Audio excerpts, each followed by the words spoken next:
Expanding Mind with Erik Davis, Thursdays at 2 p.m. on the Progressive Radio Network.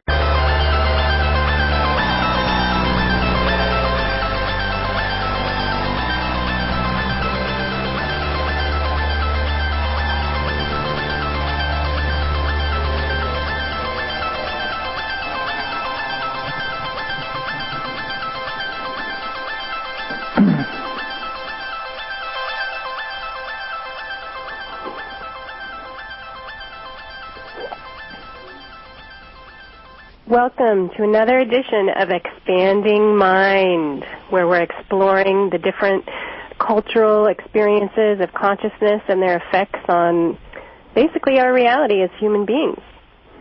Today we're very excited to be talking about one of the purveyors of consciousness studies who had a really big effect on their influence on society in a lot of different ways, extending into many different aspects of culture in multiple countries around the world, the notorious Carl Jung.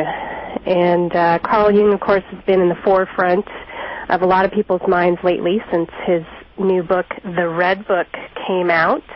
And if any of you guys have had a chance to take a look at the Red Book, it's pretty amazing. There's really not much about the Red Book that isn't amazing, and it basically covers a diary of Carl Jung's dream experiences and some of his own private explorations into his different states of consciousness and exploring some of their mystical and esoteric significance.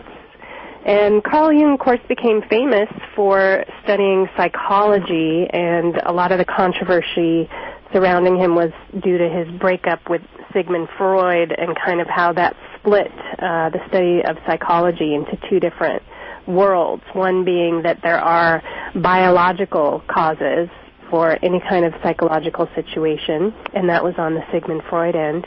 And then the other one, of course, being that there might be spiritual causes for mental malaise, and Carl Jung was a person that kind of started exploring those things.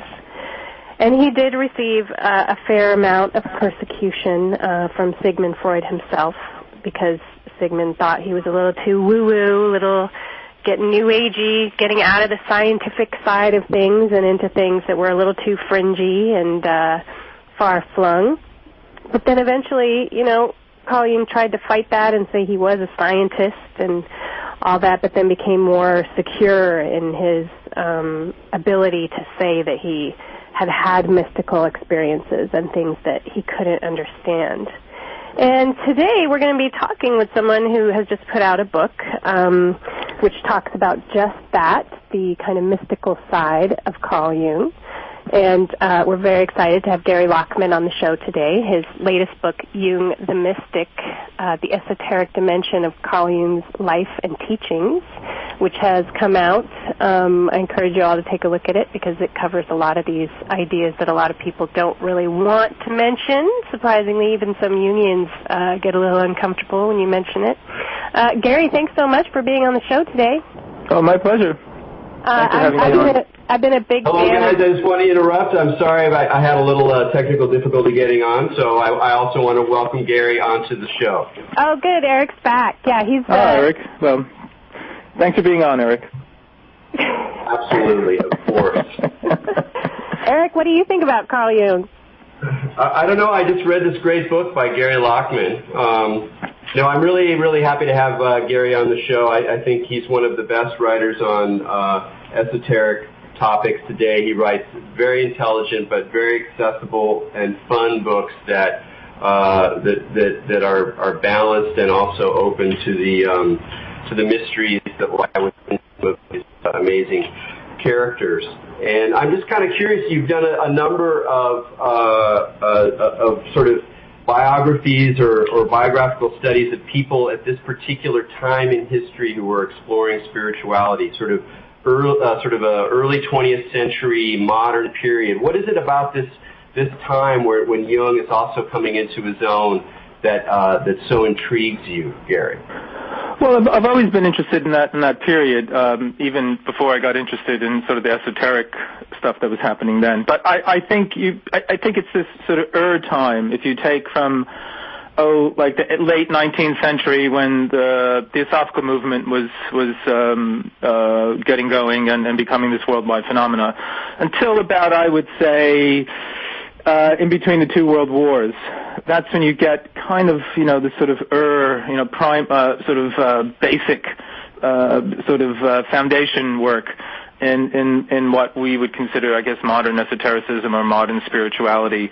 You have Blavatsky, then you have people like Rudolf Steiner, you've got Gurdjieff and Uspensky, you've got Jung starting up in there, and many others as well around that time. And it's just a fascinating period for me, and I always think of that early 20th century, say from about the fin de siècle, say from about 1890 up until World War I, as this kind of missed chance in a way. It was kind of it was like the modern world phase one, in which a lot of these ideas came together. I mean, we tend to think of the New Age or something along those lines as something that started going, like the late 60s into the 70s, but many of the same ideas that became really popular and were disseminated worldwide in that period were around in that time, this sort of 1890s up into about 1913 or 14. And so I've just always found it fascinating. And then sadly, World War I happened, and this kind of sort of optimistic modernism that blended together theosophical ideas with progressive political ideas and a variety of other different things sort of got, wiped out by World War I. So it always struck me as a kind of a mischance. Do you think it was a mischance? I've always just found it a very fascinating time. Do you think it was a mischance, or do you think there was some kind of connection to that uprising and then the start of World War I?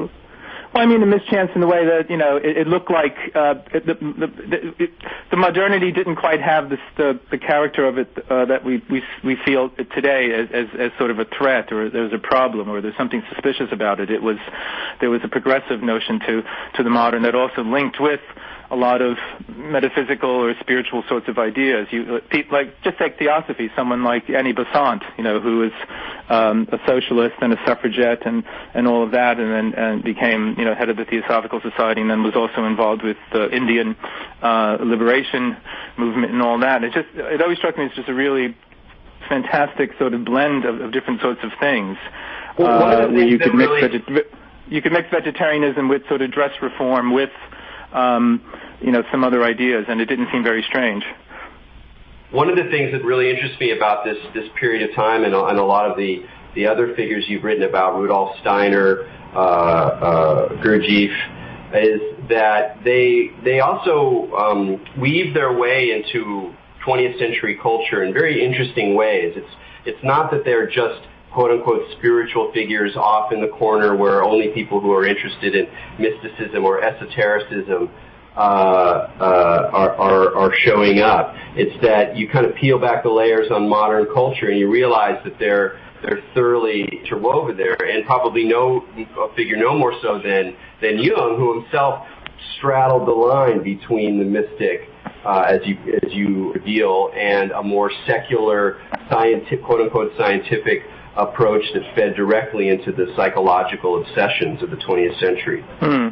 No, I think you're right. I think today it's all kind of neatly packaged in sort of genres, and there's that section on this particular kind of teaching and so on and so on. But no, you're absolutely right. You go back and artists and writers and poets and philosophers and scientists and others were all sort of cheek by jowl with mystics and gurus and spiritualists, and some of the most famous people in the world, people like William James, the American philosopher and psychologist, was a very well respected academic figure, but he was also an outspoken proponent of studying what we would call parapsychology. Henri Bergson, the French philosopher, was another one.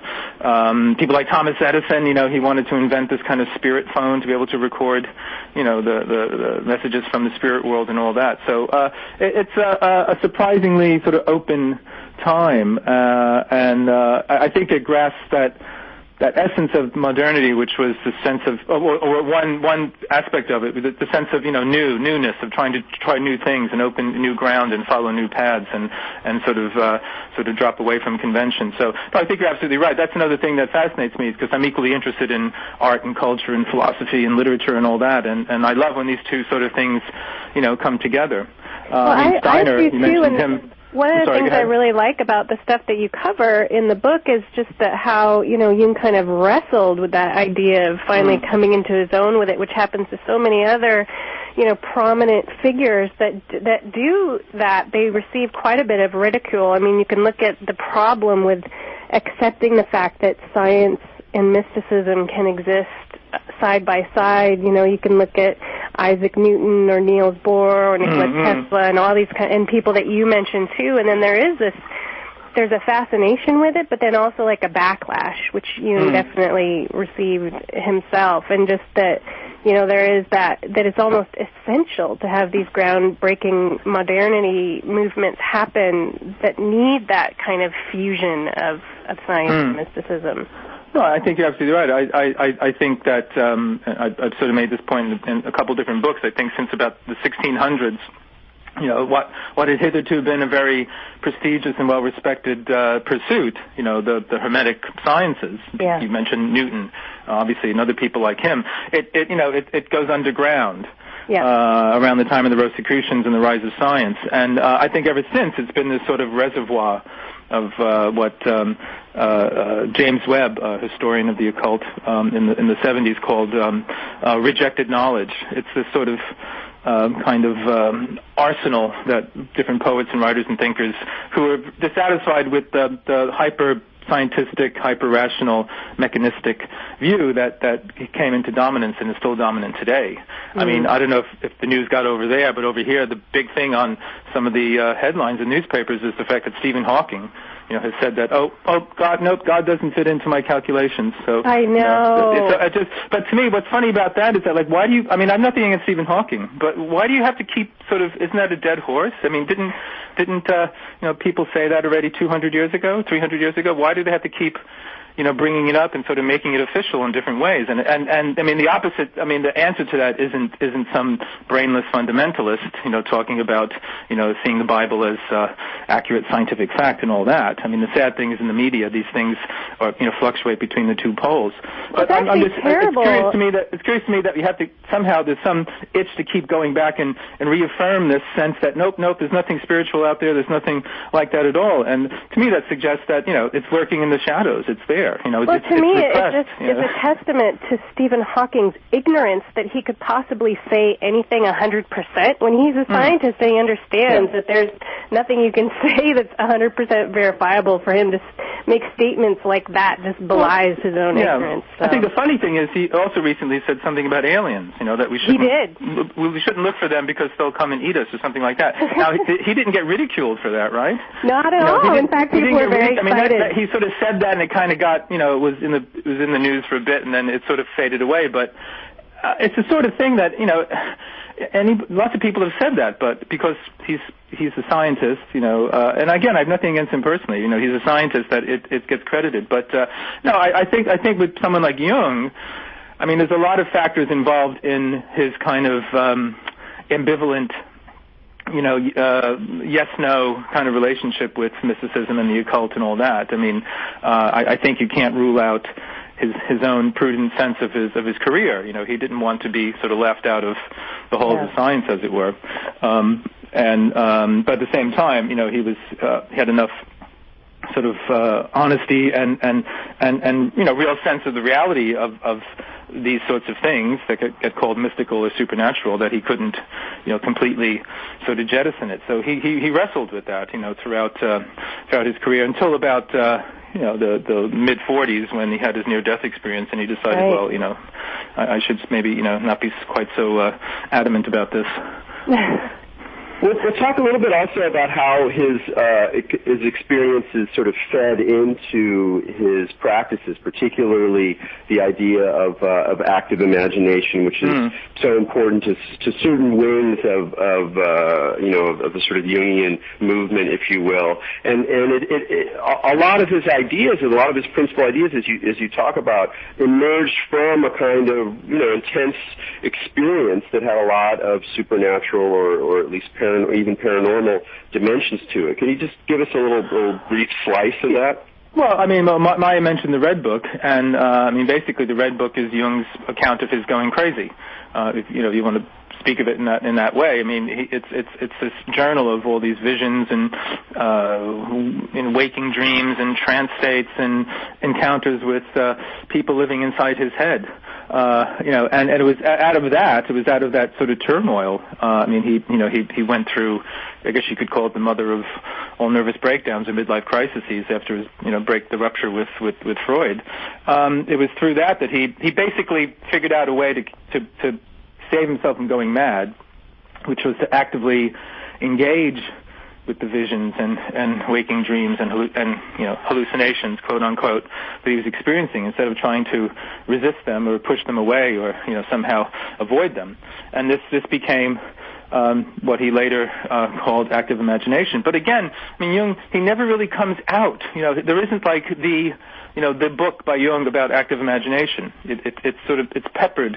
I mean, his writings are peppered with it here and there, and the most clear sort of statement about it is in a essay he wrote called "The Transcendent Function," which deals with a related theme to active imagination.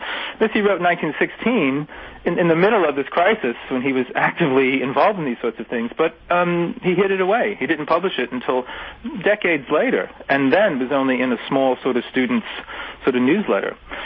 It was something that he talked about with his closest colleagues and some of his patients, but he didn't really, sort of own up about it and didn't come out and, out front about it. And you can think like, well, this is understandable because, he already had Freud and the people in Freud's circle calling him a mystic and all of that. I mean, that started around 1912 when Jung was publishing Symbols of Transformation. It's the book that sort of marks his break with Freud, where he's basically rejecting the sexual theory and saying that, well, it can't account for everything. And at that point, Freud was already sort of, getting very worried about Jung. And so, what would people think if he's admitting that he's talking to people inside his head?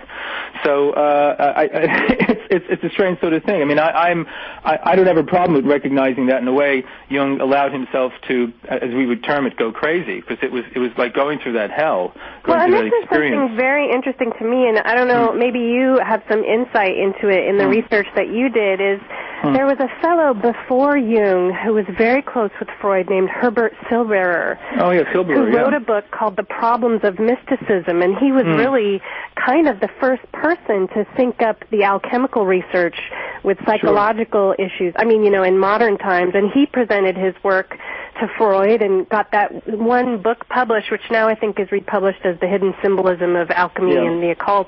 But after he presented it to Freud, Freud basically did the same thing to him that he did to Jung later, which was to say he was crazy and a mystic. And then Herbert Silberer did go crazy, much like Jung's experience in the Red Book, but he ended up committing suicide. Yeah, he committed suicide. Unlike Jung, he was not able to come out the other end and integrate it like Jung did. And I was just curious, like, just having that, what do you think about that? Well, I think it's the sort of thing. I think Jung himself, I think, was an incredibly strong person. He's sort of bull-like, he's ox-like. I mean, he's physically strong. And then he himself says in Memories, Dreams, and Reflections that he knew that others before him had been shattered by these experiences. He mentions the German poet Hölderlin and the philosopher Nietzsche. And, they had been buffeted by, the winds of the archetypes, before him. But he kept himself sane by saying, I am here, Dr. Jung. I have a wife and 5 children. I have a practice here in Zurich, and he basically was strong enough to sort of withstand it. I mean, Silberer, I don't know too much about him in his personal life, but he hung himself in a really rather macabre way. I mean, he arranged a light to be shining in his face so that when his wife walked in, it was the first thing she would see was him hanging. So it's pretty horrible. But Freud had this strange effect on the people who were in his sort of inner circle. Victor Tausk was another one who was driven to suicide by being sort of ejected from Freud's circle. Wilhelm Reich was another one who went through a nervous breakdown after Freud refused to psychoanalyze him. Yeah, there was like a Reich came through it and developed his own system. He later, more or less went off the deep end, I think. But no, Jung somehow had this. He's a bull-like, really powerful, earthy, firmly rooted kind of character. So I think he was just personally strong enough to withstand this sort of psychic turmoil he went through, and come out the other side. This raises an interesting question, which is that do you think that kind of a sort of therapeutic approach, beyond its sort of psychological validity for people who are interested in exploring themselves or in integrating themselves, in terms of the sort of normal run of neuroses, but can we see that actually working with madness? I mean, was it just sort of unique to Jung's personality that he was able to confront madness and go through it, or does it seem to you from your readings and studies whether that's actually a way, that there's a way to engage the creatures of the unleashed, uncorked unconsciousness in this way, that you can actually create something coherent out of it?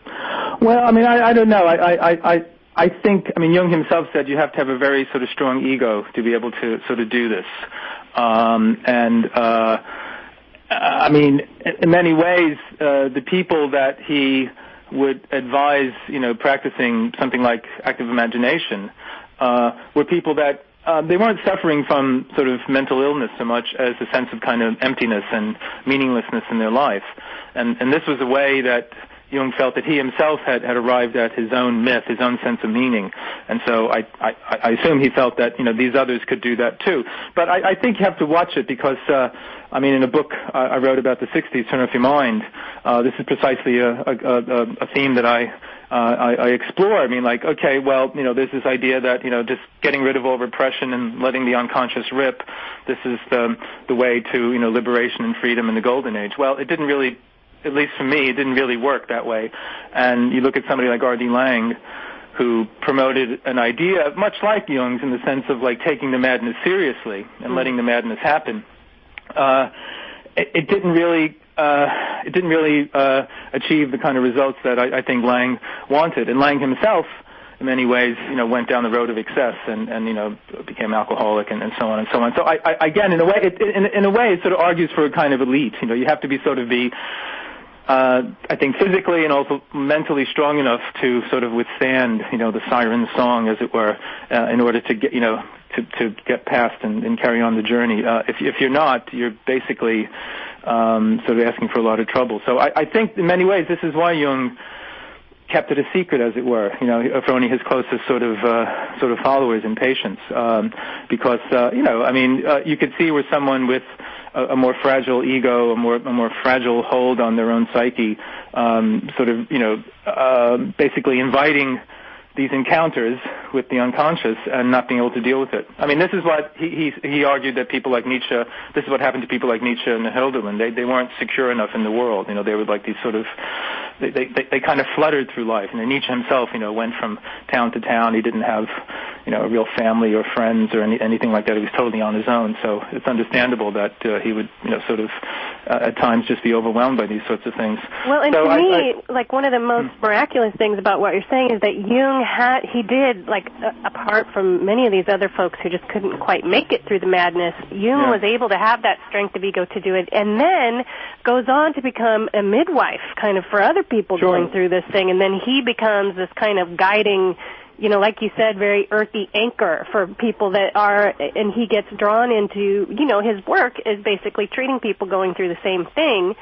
But he only understood it basically because he went into the madness himself, and that's why I've always thought that Jung is a total shaman. Oh yeah, no, I think absolutely. I think he's the proverbial wounded healer. Totally, he's the one who. Totally. Unlike someone like Freud, or Freud would admit that he has, I have a bit of neuroses here and there, and yes, I'm superstitious about that, but he pretty much, kept a grip on things and, didn't want to sort of let go of his sort of rational hold on things. And, Jung himself said he had to fight. He had to fight with himself to allow this to happen. Right. Because one side of him was, he hated the whole idea of fantasy. He wanted to, he was a scientist. Everything, all this must in ordnung sein. Everything must be, in order and all that. And the idea of letting this fantasy just sort of go on its own and following it and not judging it was something that he really had to learn how to do. But I think you're absolutely right. Jung had this remarkable ability to get people to see themselves in a better way. So many people who came to him that later became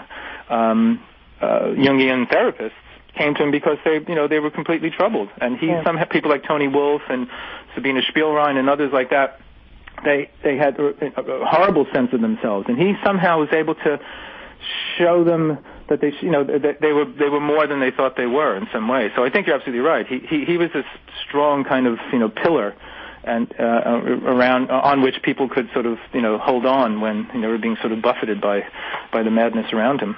Well, one of the things I think is so valuable about his story, and particularly the way you tell it, is that it shows one person's attempt to cross that line that we talked about at the beginning, and that, in many ways is sort of one of the overarching themes of this show is how to simultaneously be a modern person in a world of science and individual rationality, and to open yourself to these other domains and to the meaning that comes through it, whether it's from artistic experience or the deepening of the self, and that he really wrestled with it in this really fascinating way, obscuring it in some ways. That's part of the obscurity of his writings. A lot of people might turn to Jung and be like, okay, here I'm going to get something, and like, wow, there's something, it's pretty gnarly, and I don't think it's just that he's a quote unquote bad writer, because there's some parts where he's extremely lucid, but it's almost more that he himself hasn't quite figured out how to be true to both sides of himself. And so that makes me wonder, like, why is it happening now? Like, the Red Book is this expensive book by this, that looks very beautiful, sure, but it's, this by a psychologist who, from most perspectives, is somewhat discredited. All the cognitive science people and all the people, prescribing psychopharmaceuticals, they don't care about Jung, they don't care about Freud. And then, and yet, this book is incredibly, bizarrely a bestseller, a hit. What is it about the mystic Jung, the figure of the mystic Jung, that's attractive now, I wonder? Well, I think, for one thing, and to a great degree, it's the very fact that the Red Book has this history of being locked away in a cupboard and then in a Swiss bank vault, and no one's seen it, a handful of people, and so on and so on, and it was this sort of great lost work that finally came out. So I think a lot of people bought it. The fact that the New York Times devoted this huge article to it was in itself breathtaking, because the New York Times was, as far as I know, was never particularly partial to Jung. He's considered it this flaky, mystical sort of stuff, and so the fact that they devoted so much column space to the publication of the book is something itself that's remarkable. But I think I don't know. I think Jung. How should I say this? He's at the back of so much of what people in the spiritual community or the New Age community or the esoteric community, whatever you want to call it, the alternative community, so much of what they sort of take as read, as kind of the beginning. And it's one of the things that I found doing the book was that even though I knew this, it was like, just like, my God, I didn't realize, he's like sort of there, he's like the one he's introducing, the books of the East, the I Ching, books on Zen Buddhism, books on Hinduism, on Taoism and Chinese alchemy, a Tibetan Book of the Dead, all these sorts of things that, this is in the 40s, and 50s and so on, that, became mainstays of, New Age spiritual thought later on. So I think in a way it's want to avoid using the sort of term founding father too much, but I think in many ways, he was this kind of founding father of, I don't know what you want to call it, the alternative spiritual, movement. And it's important to go back and sort of reacquaint yourself with those ideas, those foundational ideas, and to understand their importance. And again, also, Jung was a man like anybody else. He made mistakes. He had an ornery side that came out in his personal relationships, and I think also in his sort of intellectual relationships and all that. So I think he's one of these people that, for me, this is what I enjoy doing. Doing the book on him, doing the book on Steiner, and on Swedenborg. I'm about to start one on Madame Blavatsky. It's sort of going back into them and saying, okay, let's look at them in a new way. Let's look at them in a fresh way. Not just repackage them, but try to understand them. Because I come from a generation that I feel inherited both the sort of mainstream Western, intellectual kind of tradition and this other esoteric sort of tradition. And to me, I don't want to sort of make too fine a point about it, but what I think what I've been trying to do is kind of, bring those two things, make it part of the conversation. Don't have them polarized. Make them part of the general conversation about who we are now in, the early days of the 21st century. So I think it's important to go back to these foundational figures and sort of reacquaint yourself with them. Sure. I also want to ask a little bit more about your background, but before we do, I want to take a break here. You're listening to Expanding Mind on the Progressive Radio Network. We're talking with Gary Lachman, and we'll be right back after these messages.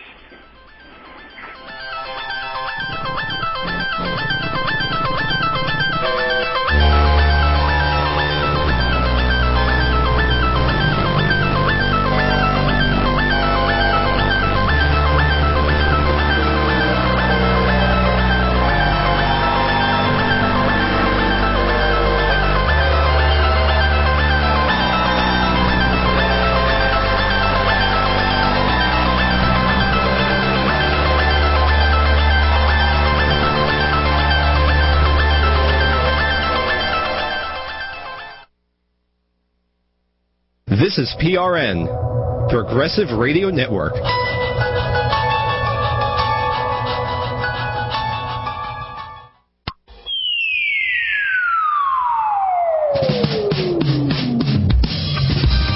Hi, this is Dr. Mayer Einstein. Listen to me every Monday evening at 7 p.m. I'm going to explain to you how less medicine, less pharmaceuticals, less vaccines may actually make you healthier. I'll be live. It'll be a call-in every Monday night at 7 p.m. Please come and join me.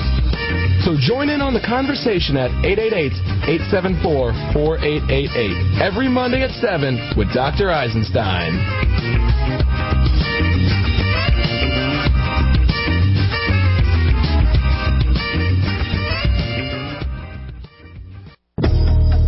The shaky economy, peak oil, and now an unstable climate. Get the inside story with Alex Smith on Radio EcoShock. Top scientists find a looming catastrophe while activists try for change. Experts, authors, and alternative media from around the world and around the corner.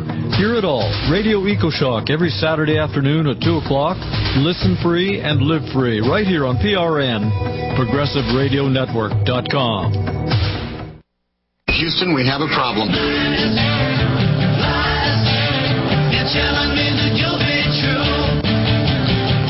Hi, I'm Christiane Brown. In today's 24-hour news cycle, most people get about a minute of real truth. Not on the Solution Zone. Every week, I bring in America's best-known activists, bloggers, authors, and politicians to uncover the hidden issues that help separate the truth from the spin. The Solution Zone with Christiane Brown every Wednesday at 3 on Progressive Radio Network.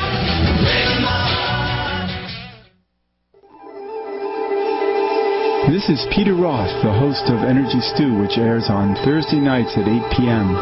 My show interviews fascinating authors, inventors, and researchers of new understandings, techniques, and discoveries that can enhance and transform our lives. What is our potential and how can we fulfill it to the max? To find out, tune into Energy Stew and Peter Roth at 8 p.m. Thursdays on Progressive Radio Network.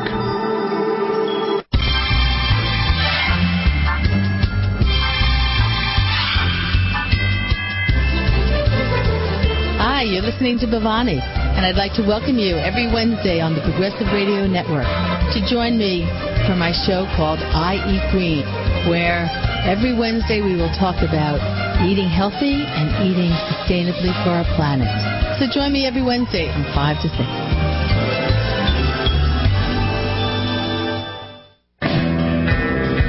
Hello, I'm Carol Brouillet, host of Community Currency on Progressive Radio Network every Thursday, 5 to 6 p.m.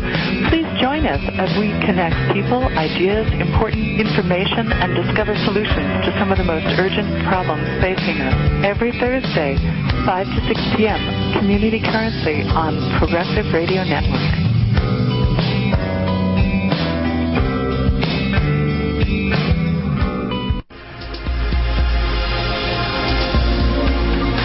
Listen to Of Consuming Interest every Friday from 2 to 3 p.m.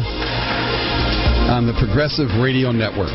I'm Jim Turner, attorney in Washington, D.C., chairman of the Board of Citizens for Health.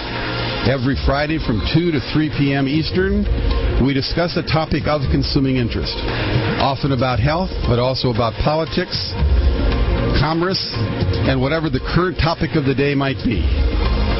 Of Consuming Interest, 2 to 3 p.m. Eastern on the Progressive Radio Network.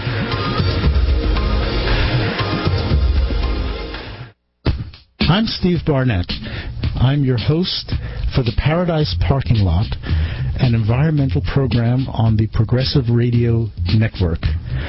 We're on the air from 1 to 2 Eastern Time every Wednesday, and we talk about everything environmental. This is an hour show, so there are no sound bites. This is a deep discussion of controversial environmental issues. We provide information. We provide guides to action. We have wonderful guests. For example, we've had John Holdren, President Obama's science advisor. We've had Jaron Lanier, the creator of virtual reality. This program is designed for anyone who's interested in the environment and deepening their understanding of how our planet is changing and what we can do about it.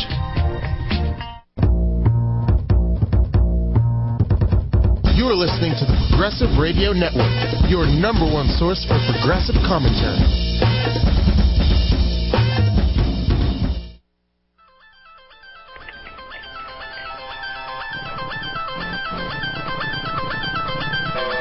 Welcome back to Expanding Minds on the Progressive Radio Network. I'm Maja Daou. We're here with Erik Davis, and today we're talking with Gary Lachman, author of many fine books, and many people might or might not know, rock and roll genius.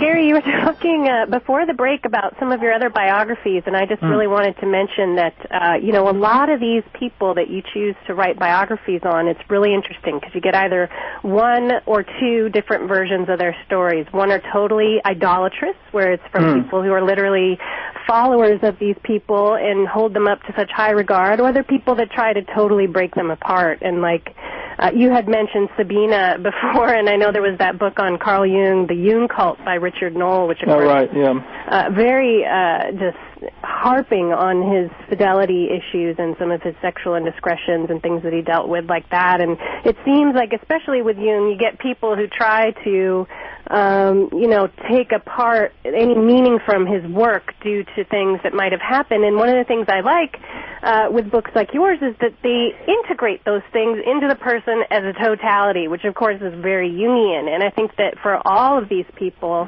if people can stop eradicating the shadows of these people as taboo, which literally the Red Book was kept as taboo, not able for people to see for so long, but that rather these people become, even to me, stronger, more amazing people when their shadows are considered and integrated into what they do, and you can see how they make up the realizations that these people have. And I just really appreciate your view on not eradicating these parts of them, but rather looking at how they play into their lives.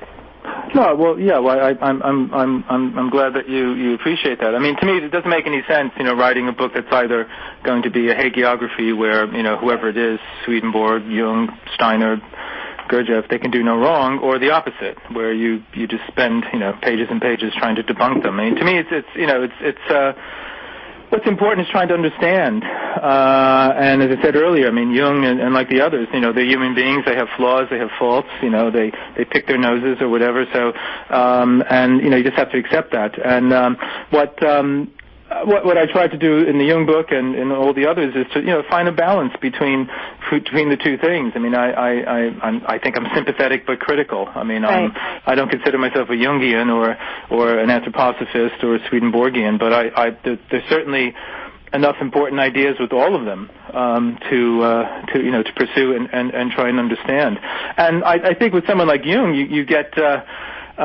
You do get some, the Richard Knoll book is one case in point. There's another huge biography by a writer named Ronald Hayman, which is very readable. It's one of the most readable books about Jung, but he just, you can just tell from page one, he just doesn't like the guy. Yeah. And he sort of is always going out of his way to sort of highlight disreputable aspects about himself. And Jung himself would be the first one to say that, of course, I have a shadow, so is everybody else, and you're only fooling yourself if you try to avoid recognizing it.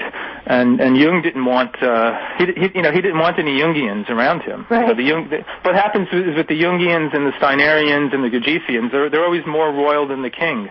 They're more Steinerian than Steiner himself. And I think Jung resisted the idea of a Jung Institute until fairly late in his life, and it was on the insistence of people like Marie-Louise von Franz and others that it started. So I think they are aware of the problems of, say, kind of what you might call the guru complex. They're aware of those problems.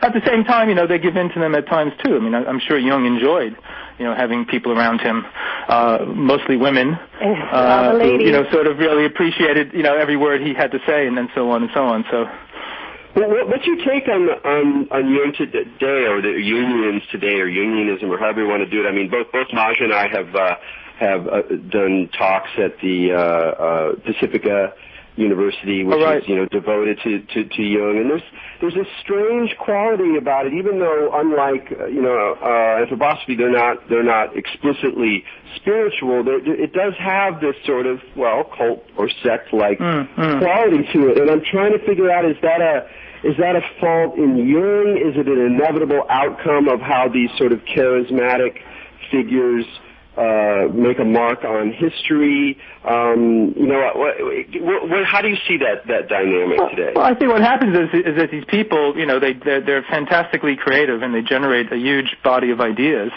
and there's certainly enough there to keep a lot of other people going for a long time. And I think this gets back to what I briefly touched on at the end before we went to a break, this idea of sort of bringing like the two sides, the whatever you want to call it, the alternative and the mainstream together, making them part of the same conversation, rather than what seems to happen is that you get it's almost like they're like sort of like spiritual ghettos, in a way. You kind of get like, okay, and especially nowadays with the internet and the whole sort of vast network of communication, these sort of a multiplicity of different sort of subcultures can exist. There isn't, there's no news about this, but there isn't one counterculture anymore. There's, dozens of different sort of subcultures.